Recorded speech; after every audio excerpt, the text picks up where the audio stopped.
There's a picture. It purports to show the earliest representation of a human figure. From 1838, the daguerreotype offers up a display of a Paris street corner. It looks hauntingly uninhabited except for a single man off in the lower left-hand corner, who appears to have his foot propped up on a stand. According to historians, this individual was not alone at that busy intersection as he first appears to be in the picture. It was a trick, an illusion, a limitation of the daguerreotype process because its exposure time required subjects to pose for 10 minutes in order to register on the primitive photographic plates.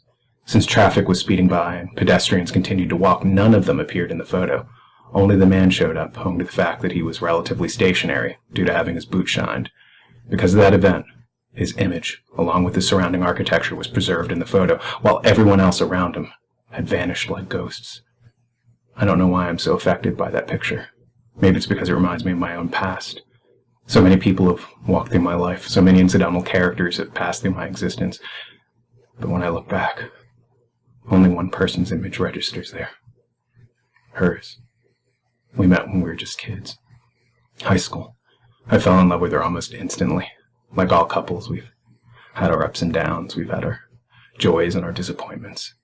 But in those quiet moments when I'm suffering from insomnia at 4 a.m, I'm smothered by the weight of my gratitude for having known her. I remember dashing off a poem to her years ago entitled, "Things I Could Never Say to Your Face." No, it went like this. Things I could never say to your face. 1. That the natural scent of your skin appeals to me more than any perfume you've ever worn. 2. I was moved to love you more by the fact that as a little girl you hid your thumbs in fisted hands, thumbs whose shape you found ungainly. I loved you more for that than for anything else about you. 3. Despite not believing in God, I pray to him every night regarding you. 4. I secretly like those stray few idiosyncrasies you have, like not being able to sleep in an unmade bed, whereby even if the sheets have been disheveled all day, you'll take great pains to make the bed with utmost care just before destroying it all by slipping underneath the covers. 5. That when we share a room with an assortment of strangers, I occasionally see you objectively, and realize that had we never met, I would have been bowled over by this incredible person. 6. That I catch rare glimpses of your face as a child, when in unguarded moments you smile not with your woman's smile, but with the heart-meltingly cute, gummy, child smile that you used to have as a little girl. 7. I'm impressed by the fact that you became a vegetarian for 3 years, not due to any political motivation or moral conviction, so much as just to test your willpower. 8. That whenever I think I've made a chic new discovery, you invariably knew about it for years.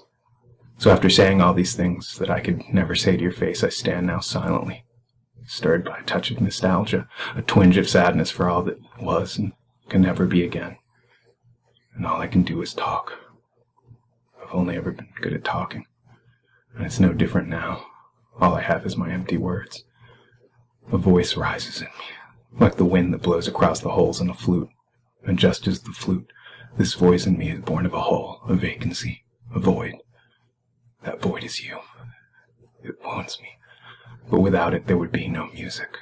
I fall into a strange, confused division of mind, because though I speak of music, my love of you rested not on aesthetic theories or threadbare notions of romance. It was as natural and powerful as a man who suffers from an indeterminate appetite when he first discovers his vice, like a future smoker savoring his first tobacco, or a future alcoholic tasting his first drink. I was drunk on you. And God, look at me now. It's no wonder that I'm moved by that old daguerreotype. I repeat, the man in the photo is there because its exposure time required subjects to pose for 10 minutes in order to register on the primitive photographic plates. Since traffic was speeding by and the pedestrians continued to walk, none of them appeared on the photo. Only one person showed up. In my life, that person was you. So many ghosts, so many fading memories of people I will never see again. But due to this quiet insomniac hour, I can find the stillness to stare into my past and see that one image burn there at the center. And it's you. And thus my fascination with the exposure time of that photo, because like that photo, I'm exposed. This is my exposure.